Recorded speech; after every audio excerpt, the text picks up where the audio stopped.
একটি ছোট্ট গ্রামে দুইজন মানুষ ছিল। একদিকে ছিল সিমরন, একজন মেধাবী ছাত্রীর মতো। সে সব সময় বই পড়তো এবং স্বপ্ন দেখতে ভালোবাসত।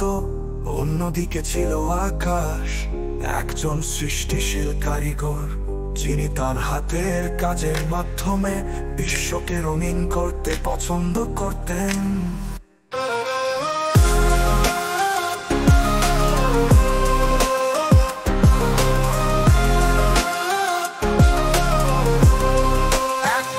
সিমরনের গ্রামে একটি মেলা আয়োজিত হয়।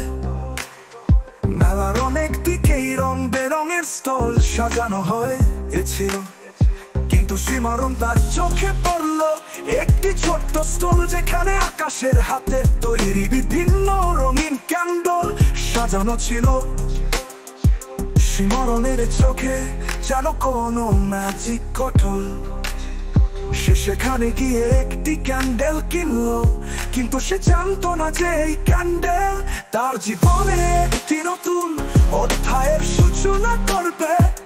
সে সেখানে গিয়ে একটি ক্যান্ডেল কিনলো, কিন্তু সে জানতো না যে এই ক্যান্ডেল তার জীবনে একটি নতুন অধ্যায়ের সূচনা করবে।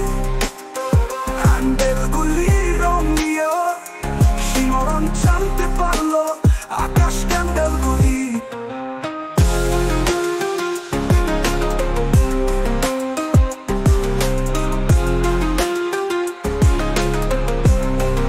আকাশ ও সিমরনের প্রথম দেখা হয়েছিল সেই স্তরে, এবং তাদের কথোপকথন শুরু হয়েছিল ক্যান্ডেলগুলির রং নিয়ে।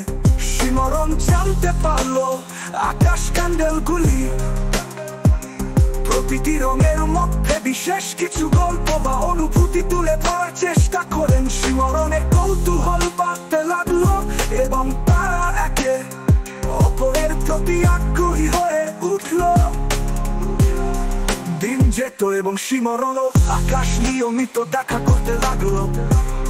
সিমরন তার পড়াশোনার পাশাপাশি আকাশের কাছে গিয়ে তার হাতে কাজ করা দেখে প্রশংসা করত। আর আকাশ সিমরনের চিন্তা ভাবনা ও চিন্তার গভীরতা দেখে মুগ্ধ হতো। তাদের বন্ধুত্ব ধীরে ধীরে প্রেমে পরিণত হলো। একদিন আকাশ একটি বিশেষ ক্যান্ডেল তৈরি করলো, যা সিমরনের পছন্দের সব রঙের সমন্বয় হয়েছিল। সে সেই ক্যান্ডেলটি সিমরনের জন্য উপহার হিসেবে দিল। সিমরন বুঝতে পারলো আকাশের সঙ্গে তার সম্পর্কের মধ্যে একটি বিশেষ জাদু আছে, যা কোনো ক্যান্ডেলের মধ্যে নিহিত নয়, বরং তাদের একে অপরের প্রতি ভালোবাসায় প্রেমের এভাবে উন্নতি হতে থাকলো এবং তারা একে অপরের সঙ্গে জীবন কাটানোর সিদ্ধান্ত নিল। তাদের ভালোবাসা ছিল এক ধরনের সৃজনশীলতার প্রকাশ, যেখানে আকাশের হাতের কাজ আর সিমরনের চিন্তা ভাবনা একসঙ্গে মিলেমিশে একটি সুন্দর জগৎ